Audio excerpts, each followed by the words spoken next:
안녕하십니까. 세운병원과 박성훈입니다.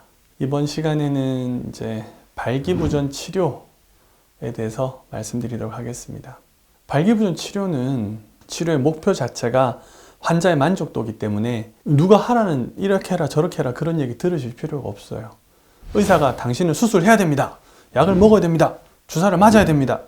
그렇게 이야기를 들으셨다면 글쎄요 라고 얘기하셔도 됩니다. 치료 안 하셔도 돼요. 사실 이게 죽고 사는 문제는 아니잖아요. 발기부전에 내가 큰 미련이 없다, 나는 괜찮다, 그러면 소위 말씀하시는 것처럼 문 닫고 사셔도 아무 문제가 없습니다. 그러나 치료를 해야 되겠는데 라고 생각하셨다면 그때는 환자분이 선택을 하시는 겁니다. 그러니까 치료를 할지 말지도 환자분이 선택해야 되고, 치료를 하겠다면 어떤 치료를 하겠느냐라는 것도 설명을 들어본 다음에 혹은 내가 공부해 본 다음에 그거에 대한 환자분이 결정을 하는 거다, 이렇게 보시면 되겠습니다. 쉽게 단순화해서 제가 보통 이렇게 설명을 드리려고 노력을 하는데, 환자분이 오시면 자, 환자분 치료를 할지 말지 결정하세요가 1번입니다. 그 다음에 그러면은 어떤 치료를 하느냐, 먹는 약, 주사제, 진공압축기, 수술 4가지 방법밖에 없기 때문에 별로 어렵지 않게 설명을 드릴 수 있다 보시면 됩니다. 제 기준은 일단 첫 번째는 환자 몸의 손상을 최소화하는 게 중요하다는 겁니다.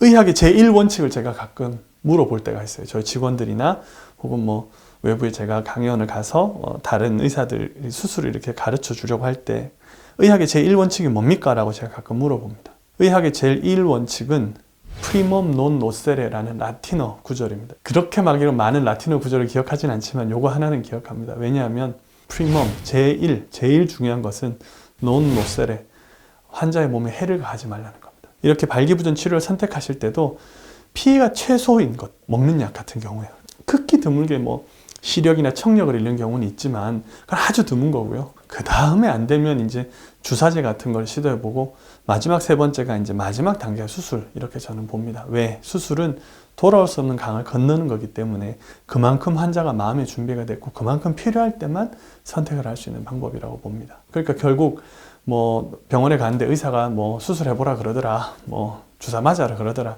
이 경우는 그게 아닙니다. 환자분이 들어보시고 어떻게 해야 되겠다라고 본인 스스로 판단을 하시는 게 맞습니다. 치료에 있어서 또 하나 말씀드리고 싶은 거는 병원이 상업화되어 있다 얘기도 많이 하고, 그리고 실제로 병원들이 안 그런 데만 있는 것도 아니고, 저도 환자가 입장이 돼 보면 참 판단하기 어려워요.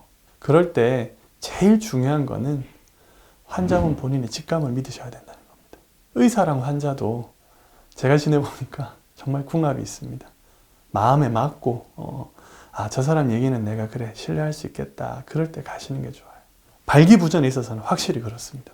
죽고 사는 병이 아니라 환자분의 만족을 위한 병이기 때문에 그 점을 잘 참고하신다 그러면은 앞으로 치료에서 문제가 없지 않으실까, 혹은 문제가 전혀 없진 않겠지만 그래도 문제를 좀 최소화할 수 있지 않을까, 저는 그렇게 생각을 합니다.